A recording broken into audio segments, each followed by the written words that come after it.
మూసీ ప్రక్షాళనకు విలువైన సలహాలు ఇవ్వకుండా అడ్డమైన ఆరోపణలు చేస్తున్నారని సీఎం రేవంత్ రెడ్డి ఫైర్ అయ్యారు. ఎవరు అడ్డమొచ్చినా మూసీని సుందరీకరిస్తామని ప్రకటించారు. 1,00,000 కోట్లతో కాళేశ్వరం కడితే కుప్పకూలిందని ఆరోపించారు. ఈ విషయం నిగ్గు తేల్చడానికి బెస్ట్ నిపుణుల కమిటీ వేస్తామని చెప్పారు. తెలంగాణ అనే ముసుగు తొలగిపోయింది కాబట్టి కేసీఆర్ మొహం చూపించడం లేదని ఆరోపించారు రేవంత్. ఎవరు అడ్డొచ్చినా మూసీ ప్రాజెక్టు ఆగదన్నారు సీఎం రేవంత్ రెడ్డి. నిర్వాసితులను ఎలా ఆదుకోవాలో సలహాలు ఇవ్వకుండా అడ్డమైన విమర్శలు అంటూ ఫైర్ అయ్యారు. పేదోడు ఎప్పటికీ మూసీ మురికిలోనే బతకాలా అని ప్రశ్నించారు. మరో 10,000 కోట్లు తెచ్చైనా మూసీ నిర్వాసితులను ఆదుకుంటామని చెప్పారు రేవంత్. ఇలా మూసీ నిర్మాణం చేస్తే కూడా కొన్ని వేల మంది 5,000 మందో 10,000 కుటుంబాల్లో నిర్వాసితులైతే నిర్వాసితులను ఎట్లా ఆదుకోవాలో సలహా చెప్పండి అని నేను అడుగుతున్నా. నువ్వు 7 లక్షల కోట్లు అప్పు చేసినావు, వాళ్ళ కోసం ఇంకో 10,000 కోట్లు ఎట్లయినా చేసి తీసుకొచ్చి వాళ్ళకి ఇద్దాం. మీరు మింగింది ఆపితే చాలు వాళ్ళకి ఇవ్వడానికి. ఏందుంది అందులో? 40 లక్షల కోట్ల రూపాయల బడ్జెట్ ఉందో 25,000 కోట్ల రూపాయలు మూసీ రివర్ డెవలప్మెంట్ ఫ్రంట్కి అడుగుదాం మోడీ గారిని. మీకు బాధ్యత లేదో 10,000, 25,000 కోట్లు మోడీ దగ్గర ఇప్పించడానికే. ఆ మూసీ అంచున పేదోళ్ళు ఉన్న కాడ ఒక వారం వాళ్ళ నాడు ఉంచుర్రి, వాళ్ళ కష్టాలు తెలుస్తాయి, వాళ్ళకి ఏం మేలు చేయాలనో వాళ్ళకి అర్థమవుతుంది. కేసీఆర్ కు తెలంగాణ అనే ముసుగు తొలగింది కాబట్టే మొహం చూపించడం లేదని విమర్శించారు సీఎం రేవంత్ రెడ్డి. ఆయన కట్టిన ప్రాజెక్ట్ ఆయన కండ్ల ముందే కూలిపోయిందని విమర్శించారు. కొత్తగా నియమితులైన ఇంజనీర్లు కాళేశ్వరం ప్రాజెక్టును ఉదాహరణగా తీసుకుంటారా, లేదంటే 70 ఏళ్లైన చెక్కు చెదరని సాగర్ ప్రాజెక్టును ఆదర్శంగా తీసుకుంటారా అని ప్రశ్నించారు. మల్లన్న సాగర్లో 50 టీఎంసీలు నీళ్లు నింపితే భూకంపం వస్తుందని నిపుణుల కమిటీ చెప్పిందన్నారు రేవంత్. మీరే కడితే మీరే మింగుతురి, మీరు ఉండగానే కూలిపాయి. ఇప్పటికీ డిపిఆర్ లేదు. ఎక్కడైతే నిర్మించిందో భూమిలో వర్టికల్ ఒక చీలిక ఉన్నది.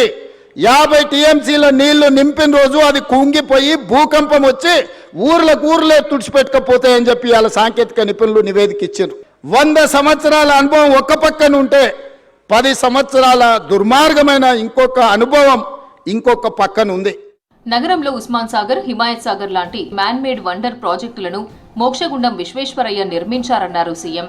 టెక్నాలజీ లేని సమయంలోనే అతిపెద్ద ప్రాజెక్టులు కట్టారని చెప్పారు.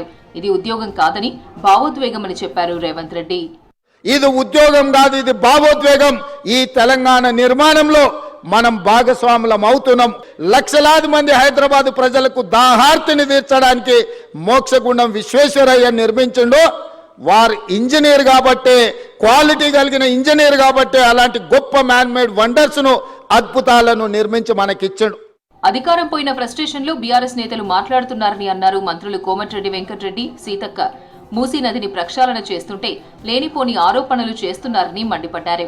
10 ఏళ్లలో కేసీఆర్ ఏనాడైనా సెక్రటేరియట్ కి వచ్చారా అని ప్రశ్నించారు. పండగ ముందు ఇది ఉద్యోగాల జాతర అని అన్నారు. ఒక రోడ్ వేసి, ఒక బ్రిడ్జ్ కట్టేసి, ఒక కాలువతో ఇంజనీర్లు కాదు. మీరు కట్టే పని, మీరు చేసే పని నాణ్యత ఉన్నదా లేదా, 24 గంటలు మీరు ఏ పని చేసినా దాన్ని క్వాలిటీ మెయింటైన్ చేస్తూ, అది రాత్రైనా సరే పని జరిగే సమయంలో మీరు అక్కడ ఉండాలి. అసిస్టెంట్ ఇంజనీర్ ముఖ్యం. మంచి వర్క్స్ చేసి అవి చూసినప్పుడల్లా ఆ వర్క్, ఆ బిల్డింగ్ ఏదైనా కావచ్చు, చూసినప్పుడు పలానా అధికారి ఉన్నప్పుడు మాకు ఈ పని చేసిండు అనేటువంటి గుండెల్లో గుర్తుండిపోయే విధంగా పని చేయండి. అది మాత్రమే మనల్ని స్వాస్థ్యంగా ప్రజలకు గుర్తించే విధంగా చేస్తుంది. ఏది కూడా ఉండదు స్వాస్థ్యం, కానీ మనం ప్రజలకు చేసిన పని మాత్రమే ఉంటుంది. రుణమాఫీపై ప్రధాని నరేంద్ర మోదీని ప్రస్తావించడంపై ట్విట్టర్లో రియాక్ట్ అయ్యారు సీఎం రేవంత్ రెడ్డి.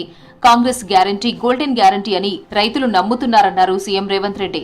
కాంగ్రెస్ రైతు రుణమాఫీకి సంబంధించిన హామీని వచ్చిన ఏడాదిలోపే అమలు చేశామని గుర్తు చేశారు.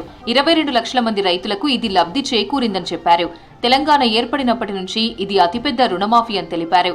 మా ప్రయత్నాలు రైతుల సంక్షేమం పట్ల అంకిత భావాన్ని చూపుతున్నాయని చెప్పారు.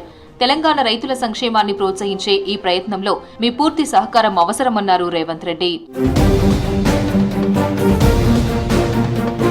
రేపు కేంద్ర హోంశాఖ ఆధ్వర్యంలో జరిగే సమావేశానికి సీఎం రేవంత్ రెడ్డి హాజరు కానున్నారు.